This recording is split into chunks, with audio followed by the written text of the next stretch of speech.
What is up, everybody? Solomon here. Super excited to be with Genfinity. Wow, here we are once again. It's been a little while since we've done one of these all hands. I'm not sure who's going to float in and who's not going to float in, but we've got some of the kind of leading voices across the entire Hedera ecosystem today. First and foremost, I want to give a huge shout out to Hashpack for helping us to put these all hands spaces together. Hashpack, the leading wallet on Hedera.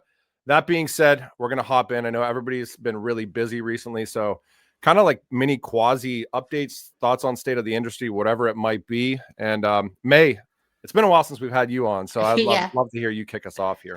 Yeah, sure. I mean, it's been a bit quiet these past few weeks, hasn't it? We had a big jump in the beginning of fall, and now it's kind of simmered. But I think things are still really brewing. We're actually doing a lot on Hashpack side as well. Uh, really busy with stuff. Just for example, we've got P&Ls coming live today, so you can actually see how much you've made and lost, and that's actually not the easiest thing to implement. Um, so yeah, that's coming up. We're also doing trending tokens as well, so you can find more tokens that are coming up in the ecosystem and make that easier for you. And then we've got a bunch of pack related stuff that I won't tease here, but like just more ways to use pack. So we're busy on this side, and I know everybody here has been hopping at, especially Brandon. You sent me something this morning that I can't talk about, so putting you on the spot there. But yeah, it's been really good for the builders here. We're really gearing up for what we think is going to be a really good end of year, I think. I talked to as a sidebar, and I know I'll go over to Brandon next, but I had a chance to meet with Miguel Vaez. So like, there's like random times in crypto where I'll have these like full circle moments, and I know that you guys have some integration with, is it Pump Games or whatever right now with Hashpack, which is pretty cool. But I'm like looking into that, and like this is like a week or two ago, and I'm like, Miguel Vaez used to like run Ripple's XRP markets, like entirely run at Ripple's XRP markets, which is crazy to see. Like him releasing kind of a retail focused thing on Hedera first, and I know that they've got some plans. But one thing I mentioned to him, which I think is probably everybody here probably realizes, from your guys' standpoint, May, like I know you guys are always really kind of deep into like the infrastructure building too. So I know there's a lot of things that you guys certainly, I'm sure, want to do from the retail focusing stuff. But I was telling Miguel, I'm like, without getting too into the weeds, like whether it be Hyro or whether it be DREC or all of these other things that are going on, or even maybe trials that are going on that people don't see. Can you just touch base on that, like just a little bit, so people can kind of know? Oh, geez. So there's so much that's been going on for a while. It's hard to like say like it in like tangible things that are coming out. Although, for example, bridges, we've been waiting for bridges for years, and Starlink just launched, and so they've got wrapped ETH. And Jesse's here with Hashport, and Hashport's been in for here for years as well. So like we're starting to build up that infrastructure, but that's been coming for a while. Um, but like I think that if you keep an eye out on the RWA side of things, everything that I'm hearing from our partners, from the businesses that are coming in and they're still in stealth, like Hedera actually has a play at being one of the main RWA focused chains, like just in the future. And I'm really excited about that. And we're like preparing things on our side to like handle those things, because RWAs, real world assets, they have restrictions that DeFi tokens and assets don't have. Like you need to KYC for some of them, you need KYB.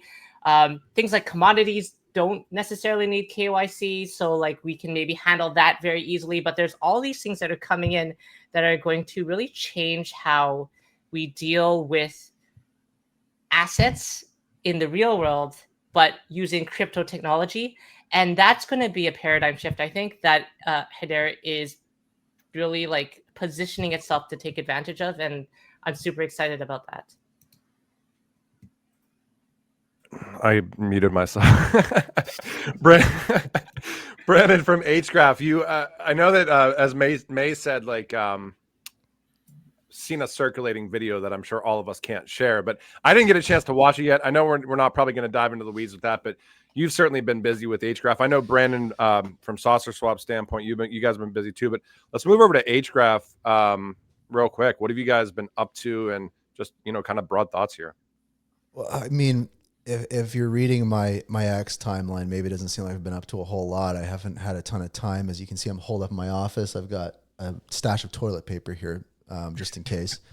And yeah, I mean, at HGraph, I mean, we're seeing pretty considerable growth in, our customer base, people creating accounts. And I think that the data space on Hedera is getting pretty exciting, especially with what we're doing with Hedera stats.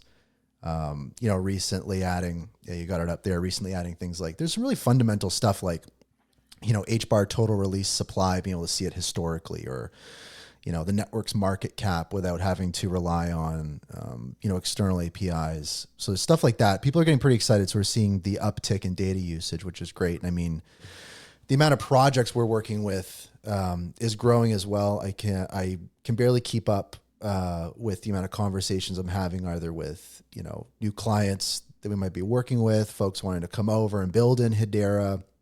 So, I mean, I'm really seeing firsthand, both at Hedera and then on, stuff like the technical steering committee for Hiro and stuff. Like, it is pretty crazy. I mean, May's correct in saying that, Hedera is definitely, positioning itself, if you will. And then, I mean, geez, I guess last week, a week before, we were in, well, I wasn't, but Brett, our head of business development, was in Washington, D.C., rubbing shoulders with the SEC chair and Goldman Sachs CEO and stuff like that. So Hedera is in the room there.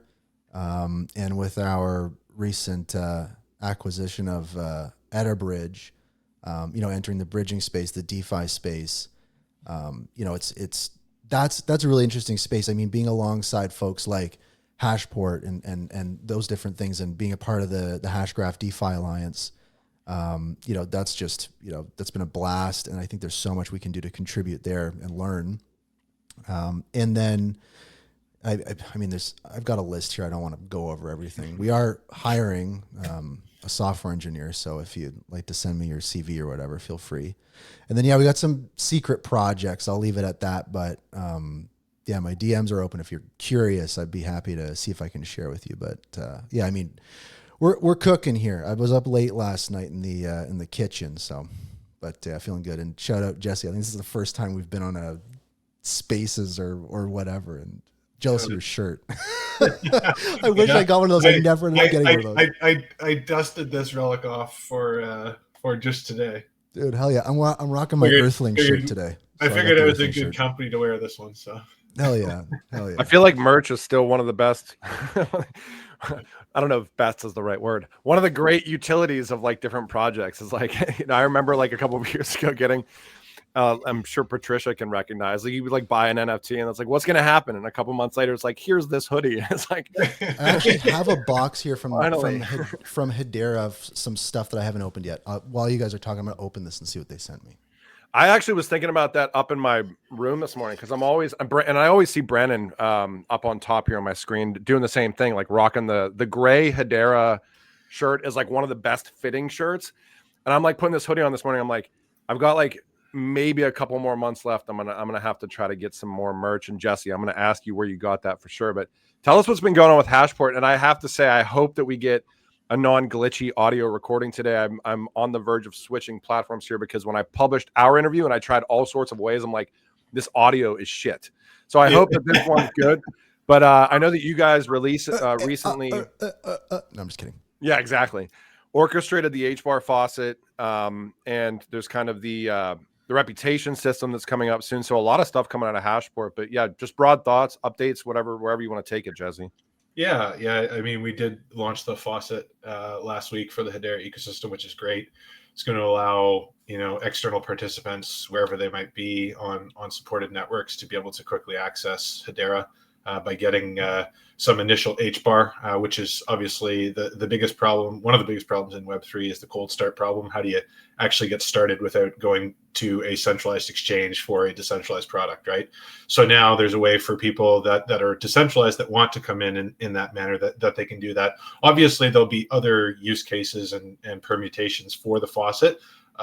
Looking forward to being able to talk a bit more about that as we move forward. And, as well with HashPass, as time goes on, as more platforms integrate something like this, in terms of a account-based reputation system, it just makes the ecosystem more cohesive and safer all around in terms of platforms being able to get real users in, be able to better safeguard existing users from potential bot or civil attacks, things of that nature. So yeah, a lot to look forward to. A lot of announcements that will come out, and ecosystem collaborations that should be able to be had using these products. And just in terms of on a macro level, I just think with everything that's going on, in terms of technological advancement, I just think we're seeing this convergence, this accelerating convergence of different technologies that are, I think, going to play very, very well to Hedera's strengths as time goes on. And I think we're now getting to the point where, some of us have been here for a very long time, but I think we're now finally getting to the point where things are going to, happen all of a sudden, where there's just going to be stuff that Hedera's custom made for. And I think you're seeing the initial firings of that with certain platforms, in terms of like the NVIDIA stuff, in terms of the chips and integrating, Hedera and being able to do things like that. I think that's just going to become more commonplace, because, obviously the shirt and all, but Hashgraph and Hedera does do things that normal distributed ledgers just can't, in terms of fair ordering, in terms of finality, in terms of energy efficiency. I think the energy efficiency one is something that is pretty interesting when everyone's looking for that extra bit of efficiency. So I just think that there's a lot of things that people are going to like about Hedera, and now that they're actually looking, and there's I've always said that for Hedera's growth, there needs to be either a sufficient amount of pain or a sufficient amount of cost savings to be had. And I think we're starting to get to the point where looking at networks like Hedera that can do things that other ledgers can't is really where the rubber meets the road for a lot of this stuff. I think too, like, and we talked about this, I mean, a little bit, Jesse, when we talked, I think that like in crypto, just kind of as a whole, there's this kind of status quo of like metrics and statistics that we're supposed to care about, and or and I think that will change over time. But I think one of those, is like, here's how many wallets or whatever is on this network. I think you can think what you want about a reputation system, but I think getting meaningful, real users on a network, like actually real people that are going to contribute or do X, Y, and Z on the network, other than like vaporware, is really important. So I think that's going to be really interesting to watch as you guys kind of roll that out. And I also think I've talked about this a few times, and I won't go too far down the rabbit hole here, is like, you look at kind of the ways that some of these entities are talking about these networks too, and what they're capable of. And I keep hearing kind of like the green, kind of standard of like distributed ledger is kind of Hedera, fair ordering, certainly fixed fees. But it's going to be really interesting to watch. I saw somebody post like a week ago, Hedera has X amount of TPS capability over Ethereum.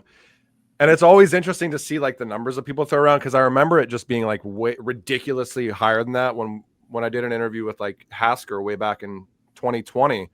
I think on the site it was like up to like 1 million TPS or something. But again, I'm getting down the rabbit hole of like stats we're supposed to care about. I think real users on the network is going to be interesting, and I think, as you mentioned, Jesse, it's going to be interesting to watch why. What are the capabilities of the hash graph that just aren't out there, and how is that going to kind of drive users onto the platform? Anyways, Brandon, from SaucerSwap standpoint, congrats, by the way. I haven't had you on since SaucerSwap. That's an awesome initiative, and I've seen you out in the weeds making the rounds across chain and doing some other podcasts and stuff. What's it been like? What are you doing? And what are your thoughts just kind of broadly on the ecosystem? Yeah, well, you know me, Ryan. I have a lot of pokers in the fire. Thank you so much for having us on today. But Peter from SaucerSwap was, talking to me about potential things that we could do together. And, I didn't want to overcommit. So, I put the marketing hat on, kind of being the front-facing face of SaucerSwap. And I can't help myself. Now I'm getting involved with BD and a bunch of other stuff as well. And it's been fantastic. I've been having so much fun with it. And SaucerSwap has tons going on. Of course, you probably saw the announcement that came out. We have the mobile app. The beta is going to be coming out on the 13th. So if anybody wants to participate in that, get on our Discord, and there's a specific channel for it. If you have test flight, anybody who's been testing apps out for iOS is very familiar with test flight, but it's going to be on mainnet. So you're going to be able to do live trades. And then a few weeks after that, we should have the public facing app launching as well. Just going to start off with trades, and then we're going to add additional functionality that you might be used to on the website with liquidity provision and the other things that we're looking at down the line. Limit order capability on SaucerSwap, and then perps coming next year. So exciting stuff on that front. And then kind of the broader vision of what we're looking at is we want SaucerSwap not just to be your place for Web3 trading, but we want to give you the ability to trade anything that you want to trade. This goes in line with exactly what May was saying, whether it's stocks, through somebody like Swarm, who we're talking with. We're looking at precious metals. We're looking at even venture capital kind of stuff. And with the regulatory environment that we have right now, I think now's the time to strike. And, I can't talk about, the specifics around some of the precious metal stuff and the venture capital stuff we're working on, but it's some of the stuff that has me the most excited because, getting in on that ground floor and making these bearer assets. And then, Ryan, the other thing that you mentioned was, some of the refi stuff, carbon credits, things like that. And the way the carbon credits are going to be coming on the Hedera network, just talking about another asset class, they're bearer assets, right? So if you've gotten it, you can track it because of the way the Guardian has been set up. You can track it back. It's valid. You can check all the information you need to about it and everything else. So it doesn't matter really where you buy that. You can buy that on, a traditional exchange. You can buy that on something that's specifically designed for carbon credits, or you can buy that on SaucerSwap. It doesn't matter where that is. So all of these different potential asset classes, we want them all on SaucerSwap in some capacity. So if you're trading out of a given token on the Hedera network or whatever it might be, you can, and you want to get exposure to, who knows, the S&P 500 or gold and silver, or of course we already have fiat in the form of USDC on SaucerSwap. We want you to do that all within the SaucerSwap world or the Hedera DeFi world. So that's kind of the way I'm thinking about it right now. Like, let's onboard as many of these different verticals, these different asset classes as possible. I was talking to somebody the other day, somebody that's been in the ecosystem for a really long time, but has mainly specifically focused on all the Web3 stuff. And I was amazed to hear didn't even have a brokerage account, but of course wants to diversify, a fairly young person, wants to diversify into other things, but is already familiar with the SaucerSwap ecosystem and all that kind of stuff. Why send him over to Vanguard or Fidelity or something like that? Because there's even friction there, even though it's easy. Once you already know how to use everything within the Hedera ecosystem, that's a Hashpack, connecting to wallets, all that kind of stuff. Once you're familiar with that, why leave? Stick around. So that's kind of the way that I'm thinking about things. So yeah, we have a lot going on. Yeah, I think I'm gonna move over to you here for in a second, Patricia. But I saw something yesterday that was really interesting, and I mentioned in a video, and it's like these big entities, the biggest asset managers in the world, like they 1000%. It's not even like that they know what's coming anymore. They're building for what they know is pretty much here already. And this is like literally Franklin Templeton. I mentioned this in a video, but they have essentially like this lineage of investing, and like to go into kind of the past, the present, and their future is exactly what we've been talking about for a couple of years. And they're putting pretty much dates on it too, where I think, as Jesse mentioned, like I think it's interesting because I look at capabilities of these networks, and I truthfully think that we're going to see like agentic AI play a big role in the way that people probably even invest in the future. And also it's going to get to that kind of like, I know we use like programmable finance, stuff like that. I think everybody's journeys are going to be totally unique because everybody's different. Like every single person on the entire planet is different based on risk tolerance, based on financial capabilities, whatever it may be. And that's what like investing is going to be able to, it's going to look like in the future, is like the ability to literally customize every single individual's journey across these different ecosystems, across these different opportunities. You're going to have cryptocurrencies alongside traditional asset classes, alongside probably new asset classes that we haven't even seen yet. I think the attention economy stuff's really interesting too, but that's what I find really interesting. And I guess as a sidebar, I saw like, Cointelegraph or CoinDesk or one of them do a post yesterday saying, and I won't, I think it was BlackRock or State Street or one of them, one of these funds is available on this network. I think it was the SEI network, SEI. And I don't have anything against the SEI network, but like literally that same exact announcement and it was through KO, was like announced on Hedera like months ago. So I had to like drop underneath it, and I'm like, this is available on Hedera already. But anyways, I think it's really exciting. And to Jesse's point, I think that, and I guess I'll mention too, guys, I get excited. Sorry, I'm like rambling now. I texted Patches like a couple weeks ago, and I know how excited Patches is, one of the OG devs on Hedera, about agentic AI and the capabilities of Hedera and artificial intelligence. I think that is going to be really interesting to watch on Hedera in the future too. But Patricia, from Centex's standpoint, I will say, and I know that maybe it's cooled off a tiny bit, but it was interesting to watch like a month and a half ago or so. There was kind of this resurgence of Hedera NFTs again, this renaissance like that we kind of talked about a couple of times like over the past year or two, like wondering if it's going to happen again. So shout out to Dead Pixels and Will and all those guys and everybody else dealing in NFTs. But you guys are probably best served to talk about it. Patricia, what have you guys been up to? What are you guys watching? And just broad thoughts. Thank you, Ryan. And yes, it's true. We saw it happening. It's totally possible. It's going to keep happening because it's a cyclical thing. We have people trading on NFTs. They make profits on NFTs, then they rotate to something else, maybe for HTS, and then they go back to those profits with NFTs. And it's how things work in the ecosystem. And it's great to see that it's possible, because after some time, I know that some people were getting a bit desperate. Will it happen or not? But it shows that it happens, and it's a surprise for everyone when it happens. It's the same thing as token prices, and we are working on a lot in the background right now. So exciting times for Centex as well. And one of the things that I wanted to cover, and we have one other person here that is also part of this that I'm going to announce. And do we still have Brandon here? I think he's frozen. Yeah, he's here. Oh, Brandon from Hashgraph. From Hashgraph. You were frozen, Brandon. I know. My apologies. I've been having some internet issues, so apologies. What did I miss? Yeah, I was going to say that I was talking about something that I'm super excited about, and that someone else that was here was also a part of it. And then I look at you, and you were frozen. Yeah. There you go.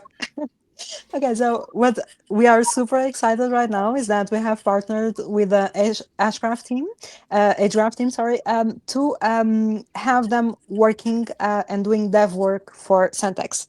So this is something really exciting for us, and a really important milestone for us, because so far, as you guys know, Sam was our main dev and only dev until now, and it was amazing, but at the same time exhausting, of course. And now having this amazing group of people working with us and providing the dev work for Centex is absolutely insane. We are finally at the stage where we can say, okay, now we have a bigger dev team, and we are going to do a lot more and also a lot faster, because it's completely different to have a team working on this type of infrastructure than having a person doing it. So we are really excited. 100%. I mean, I think, I mean, my hope is like, because I'm sure all of you guys up here, for the most part, have just like been grinding it out for like, a while, like trying to make sure that you guys are building kind of that infrastructure. And like, it is nice to see. I know Brandon from Hgraph standpoint mentioned it too. You guys are hiring a software engineer. From Centex standpoint, I remember like a handful of months ago, basically telling Patricia, I'm like, yeah, I can help you guys write a tweet or two. And like, I just got swamped, and I'm like, I know how busy everybody is. It's like a crazy amount of work. So like when you're trying to reach out to people, it's like almost navigating, like, do I want to hop into a 30 or 40-minute podcast, or do I want to get something done that I need to get done? But yeah, I mean, congratulations on your guys' standpoint. It's great to see that as well. I guess broadly, since we've kind of went round robin here, and if I miss anything, please feel free to interject. What are you guys' thoughts on kind of the state of where we're at? As far as like just kind of broader crypto space, like we've seen, I will say 100%, we've seen a lot of like positive momentum coming out of like the Hedera Foundation and stuff like that. I'm hoping that we obviously see some more because we're getting into Q4 here. And I know that, as most of you guys know, I'm sure that there's like always stuff kind of in the pipeline. So it's always interesting, like when or how stuff gets announced. And I don't know definitively. I'm just saying that stuff happens. There's like NDAs that like God only knows whenever that stuff's going to get released. But like, I'm just hoping, because we've all talked about this market cycle. And I'm like, again, I should preface, not financial advice to anybody watching this, but like, when is stuff going to get announced? What's your guys' thoughts on the traction that has been made this year? What would you like to see kind of in the interim? What's missing? What do we need to see? Just kind of broad thoughts. I guess I'll go round robin. May, do you want me to call on you? Okay. Like, what are your thoughts on like the progress that's been made? What would you like to see happen kind of in the short term? What are you excited about? I know that you can't probably mention stuff that's under NDA, but just in broad strokes. So however we want to take it. I'm excited about RWAs. I think anyone who is interested in Hedera should keep an eye out in that space.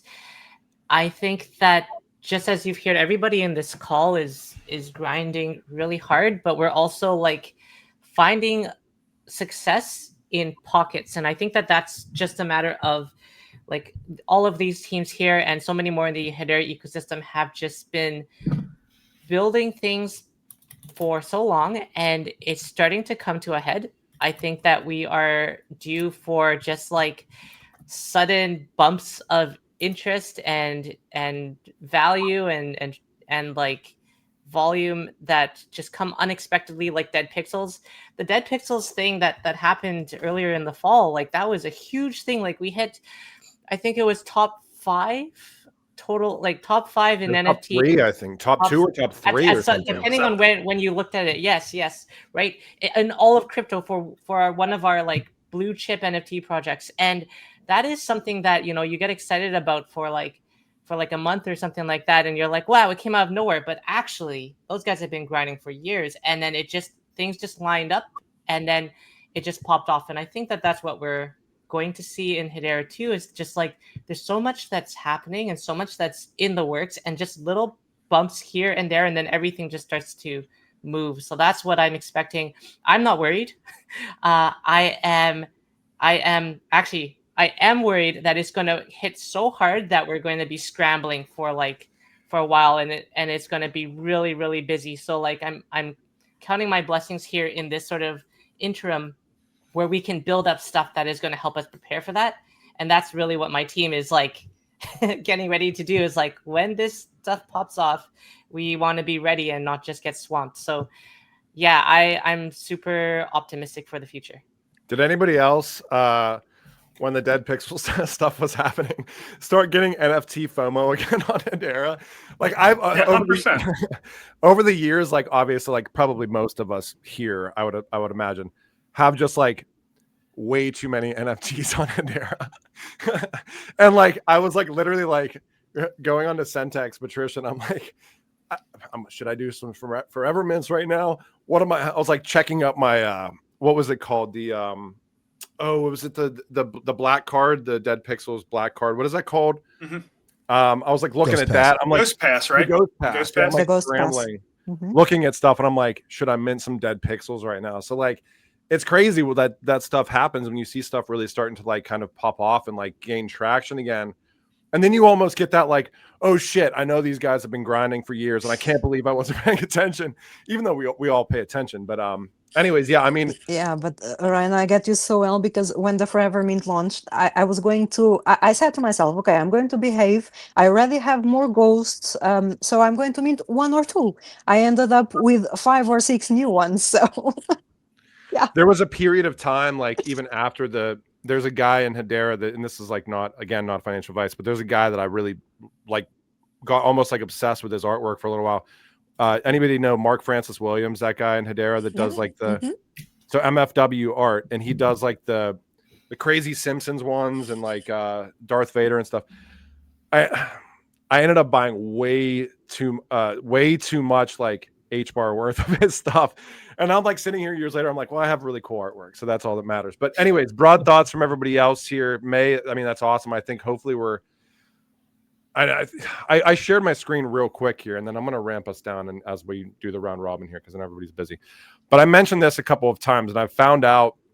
So you go to a site like rwa.xyz, and this is kind of like an aggregator site for real world assets on chain.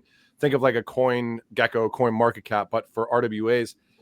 And I want to see these start to populate it. From my understanding, this is on the individual funds or the individual entities. It's not on like a Hedera ecosystem entity to populate this stuff, from my understanding.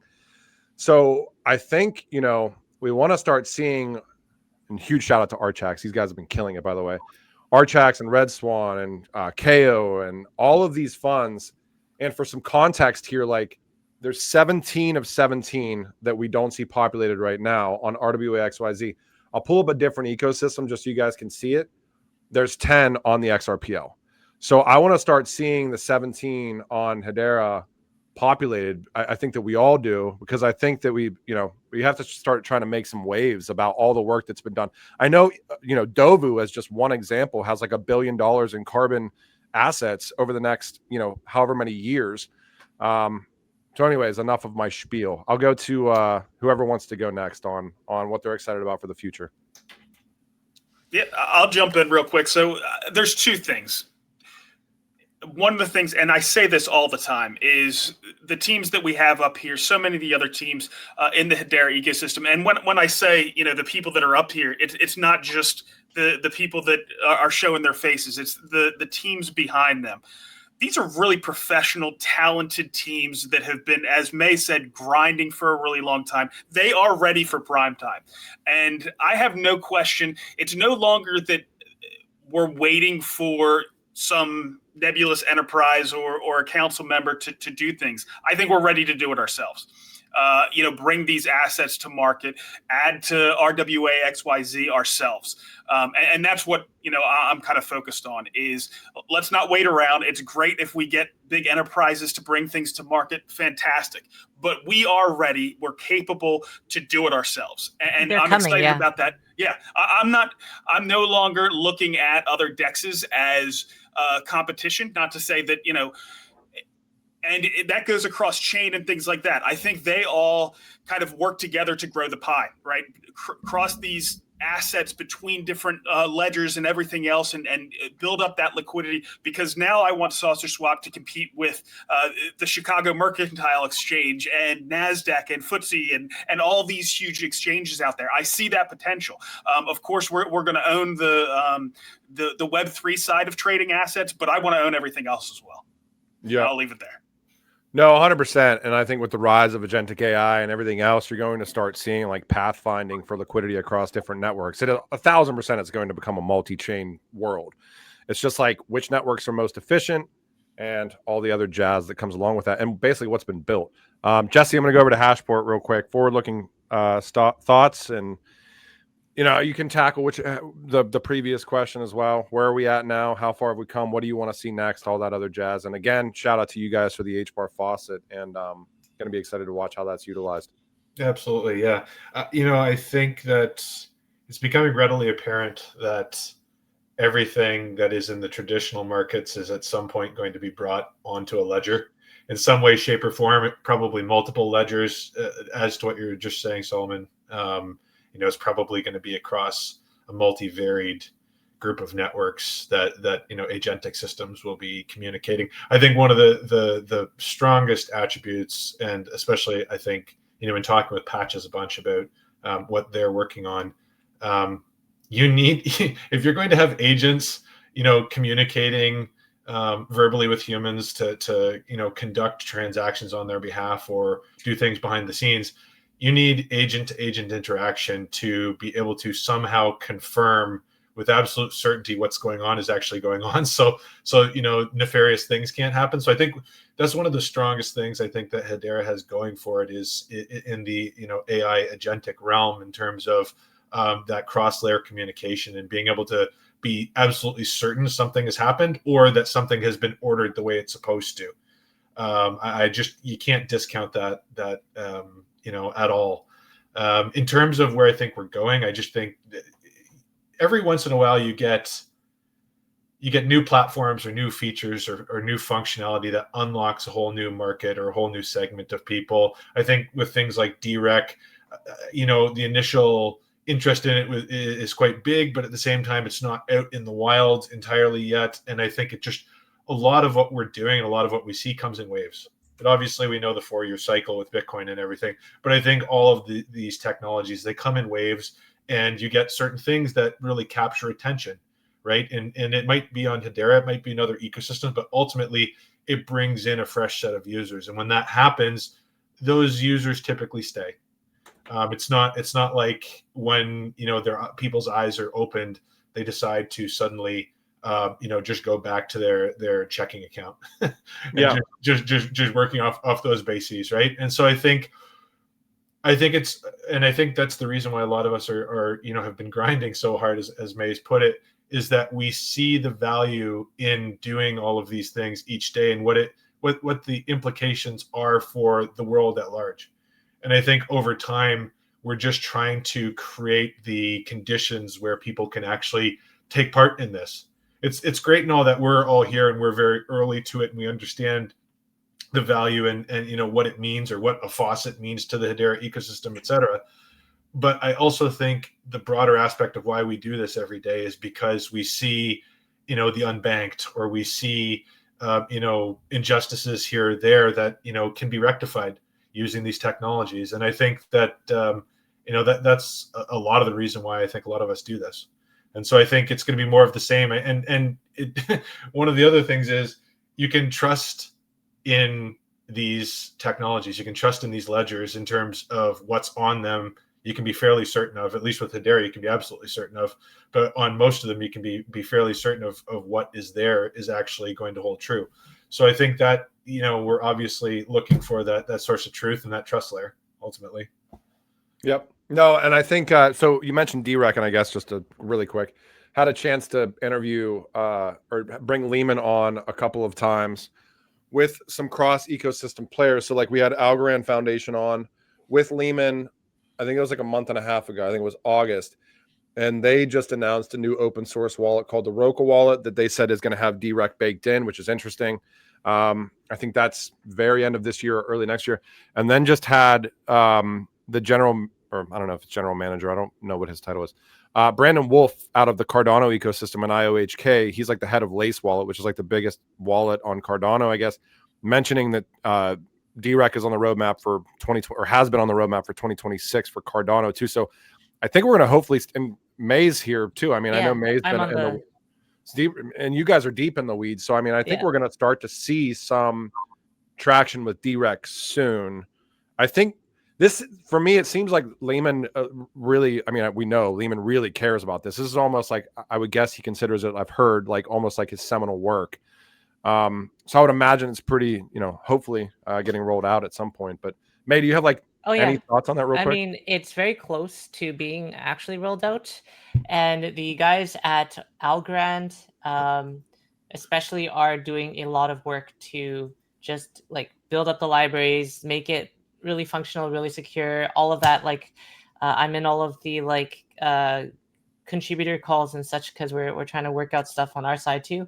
And yeah, just like a really good solid set of people from all the chains, like all the big chains in crypto that are trying to make this happen.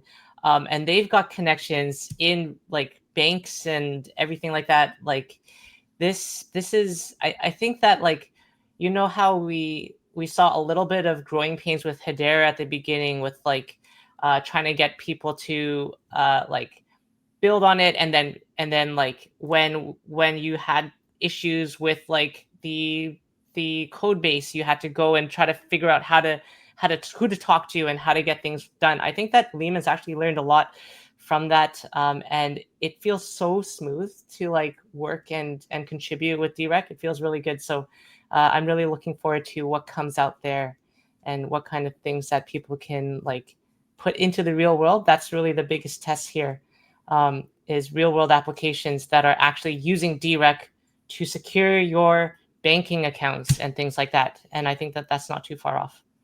until we Brandon, make it, oh, until good. we, I was just gonna say one more thing, Solomon. Until we make it such that it's as easy as going into your bank because you lost your card. Yeah, it's going to be. It's Yes. got to be that level of ability, because Yes. you're going to have people that aren't going to ever want to know or know to care about these things. They just need to know that they're always going to be able to access their accounts or their funds, and that they're safe. And I think Lehman's spot on with DREC and getting everyone involved. I think that's one of the things you saw with Web 2.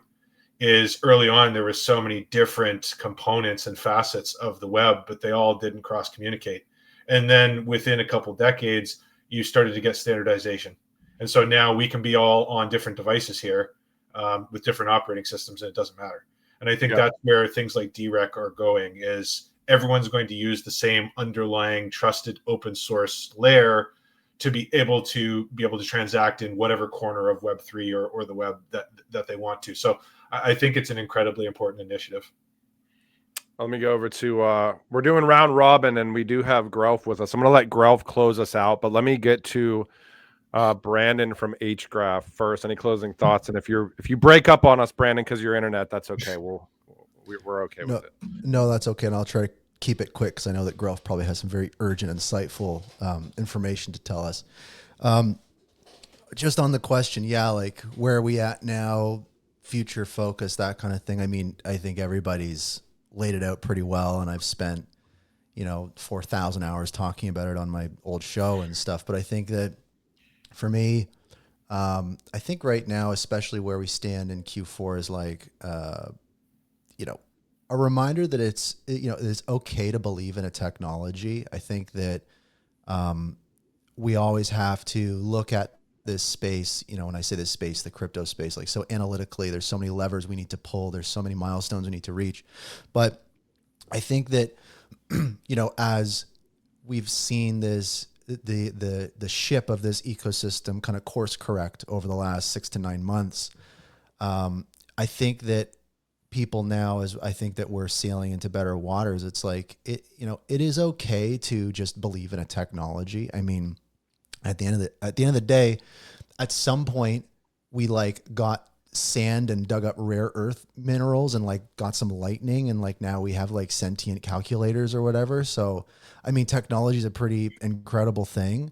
And I think that it kind of brings it back to why we all got into this business and this crypto stuff is it's okay to just, have a little faith things are going to work out and just be stoked about a technology. I mean, a lot of people may see it as overrated to say I'm in it for the tech or whatever. But I think when people say that, because of the nature of crypto and AI and these types of things, mostly crypto, because we're all so much more connected to the technology from our bank account or, our financial future and stuff, or being able to just build things without permission.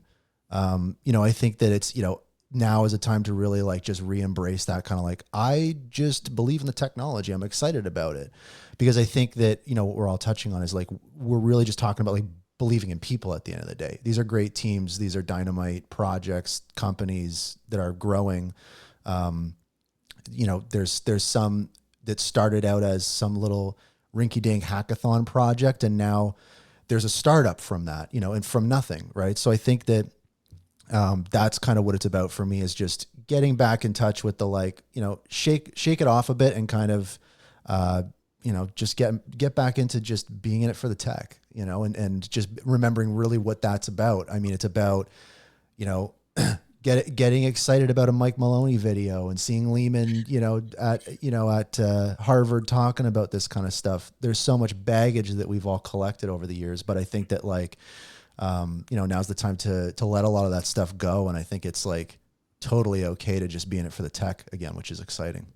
Well, I've said before, I think that you guys, most of the people here that are building kind of the infrastructure portions of the ecosystem are going to and already are the unsung heroes, because at the end of the day, I think that there's been a shift with these enterprises, these institutions, and you can even say degens and retail to an extent, that from a tech standpoint, I I get super interested about the tech. I think most people here probably do. But I know the enterprise and the institutions aren't buying the tech. They're figuring out ways to make money or save money. And it's probably the same thing with retail. So I do think that it takes people that are a little bit crazy and a little bit obsessed about the tech. It's okay to want something more from crypto than just money. We're not here today communicating across the world in real time like this if it weren't for irrational optimism. Sure. Yes, exactly. You guys are if it weren't for that. So like we're just continuing that tradition, right? Yeah, and you guys are all building out. You guys are trying to build the user experience so that anybody can build whatever they want to build, and that and I think that that's really important and a huge kudos, because I don't think that you guys are going to get the kudos that you probably. I mean, I think the kudos that you guys deserve, hopefully, is like sustainable. You guys are building out sustainable businesses that can continue to operate for X amount of time, but it's not going to be like the influencer status of like, oh, that guy's like, that guy's the guy, or this girl's the girl. But no, I've said it before. I think you guys are the unsung heroes and have done just so much work. Patricia mentioned, I mean, even just from Centex's standpoint, it was like basically 2 people, right? For a long time. So is there anybody I missed before we get to Grell for closing thoughts? Patricia, did we get to you? Oh, no, let's do it now. Yes, like you were saying, like we have a really small team, and it was really hard.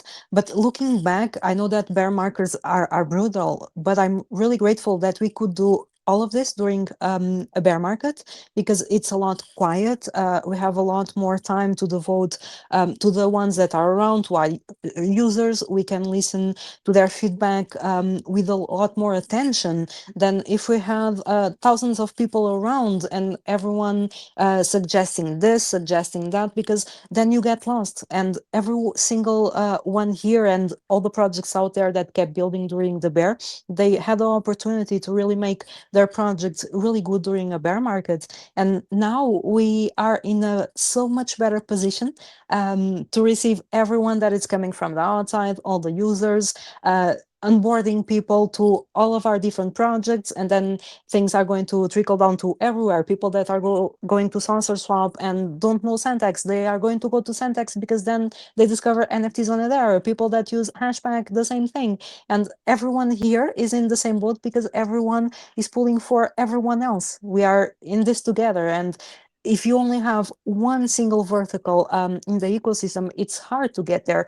We have at this point all the verticals covered, and we managed to do this because we had a brutal bear market behind us for us to build and be a little more calm while building. So that's really exciting to see what's coming. And let's see if this quarter brings what we finally want in terms of crypto.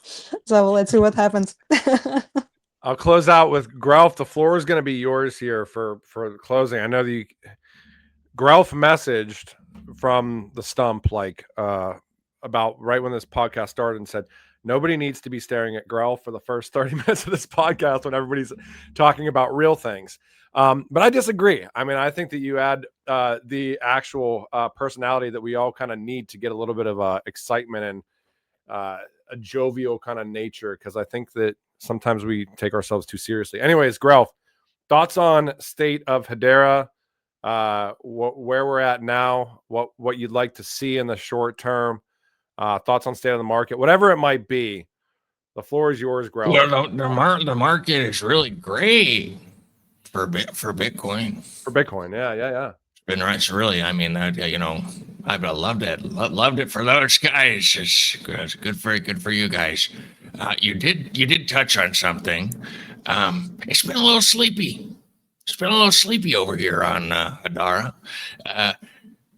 and I think it's because there was a lot of screeching at one point, and everybody just kind of got tired. When you throw a little tantrum for a while, you have to get on that little weird mat they have at preschool.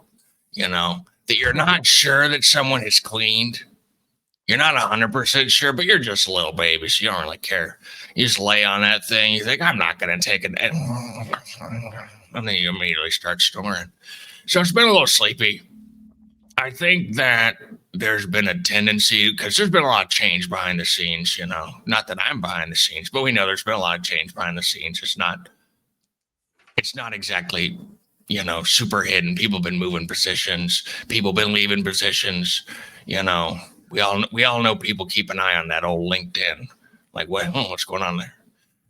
So things have been changing a lot, not only just in our ecosystem, but with Hedera itself. And I think that has increased the tendency for people to kind of get into huddles and just kind of stay in those huddles and be like, okay, everybody's, just going to see everything that we do. So let's just keep it a little quiet. You're on my team. Yeah, I'm in that huddle. Been trying to leave for a few years, but can't really find the door.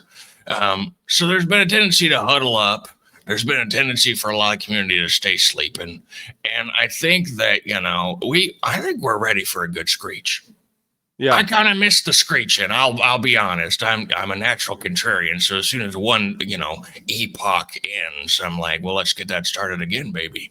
I think we could do with a bit more screeching because, we're going to need more energy in the space when the wheels start turning, when people start flowing in. You don't want people to come to your birthday party to you asleep on the cake. I think it's a slumber party, but I don't think people actually slumber at those. I think you bring up an interesting point though, because I do feel like it's almost like people across the board like stop really caring a lot about like some really big like announcements. Almost like we take it for granted to an extent, like because if some of this stuff would have been announced like a handful of years ago, everybody would have been like, oh my god. So like over the past couple of months, as an example, you had like the state of Wyoming, their stable coin, and then like adding in Hedera into the mix of, I forget how many projects there are, or ecosystems, I think 7 or 8 or something. I think Hedera was the last one to get through the first tranche of layer ones, which was cool. You saw Hedera being invited to Swift Sibos, which was like alongside, I think, 2 other networks. I want to say XTC and Quant and Hedera. So that's like 3. And that was like the where they were at, my understanding, and I could be wrong, is that the way that whatever that verbiage is that they were presenting under, I think that's like an invite only thing, which I thought was pretty interesting too.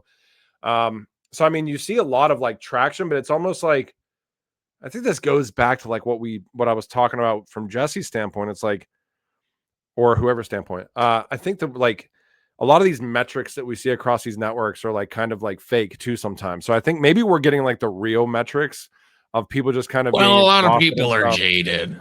Yeah, I think part of it is like when you start the early eras of Hedera, and you're saying, oh, we have a partnership with Google.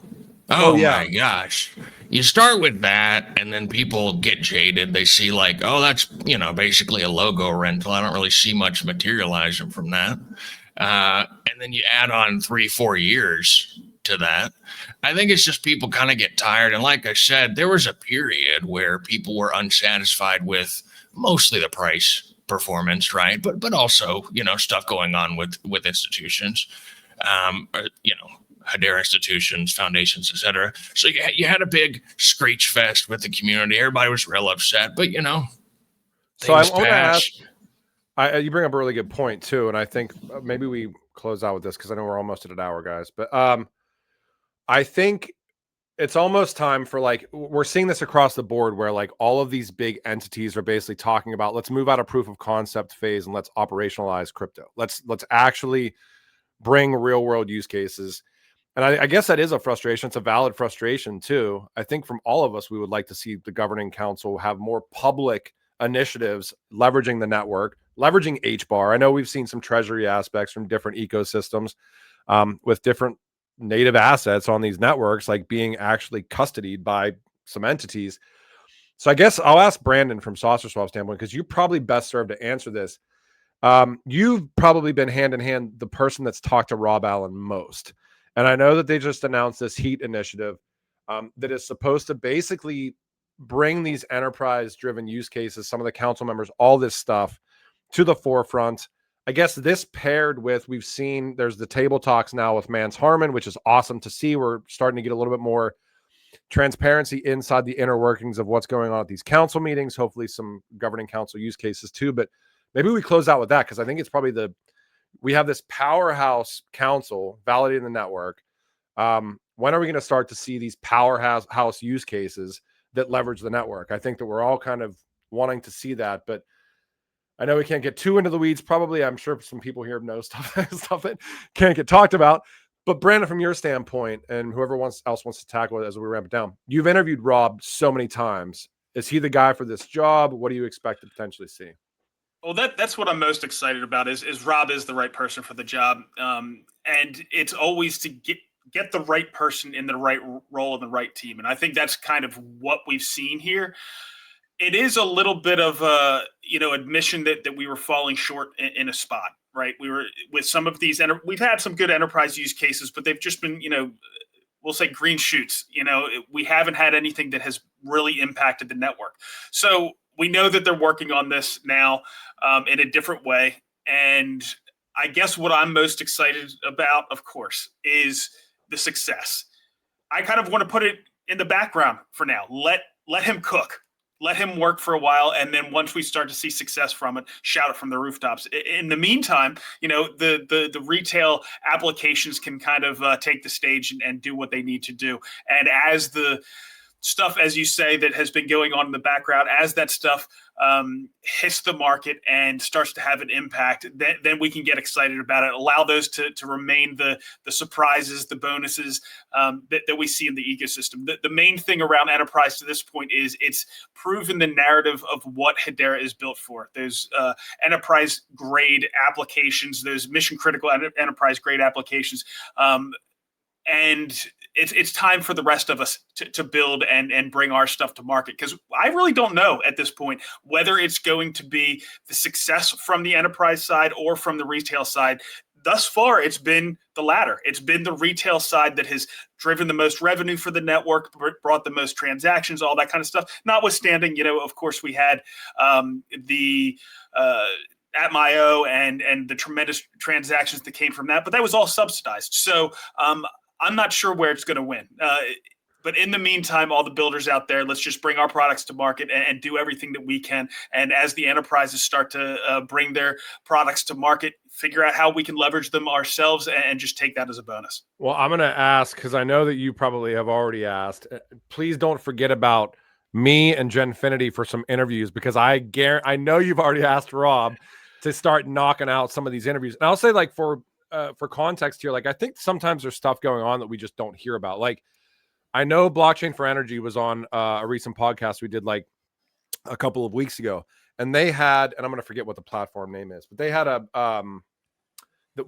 one of their platforms was built like fundamentally on Hedera, and they announced during that podcast that their supply chain initiative and their kind of full network platform was going onto Hedera mainnet too. So I mean, I want to see more of that. I want to have more announcements around that, and I want to see the impact on the network and all the other stuff. But yeah, I'm going to close out here. If anybody go ahead, anybody else has? Well, Hedera is the only DLC for Blockchain for Energy. Yeah. So anything that they're going to build is going to be on Hedera. Well, they were using Hyperledger Besu before, right. So they had private network for two of their different products, and they said, "Hey, we're migrating over to mainnet," which was cool. So.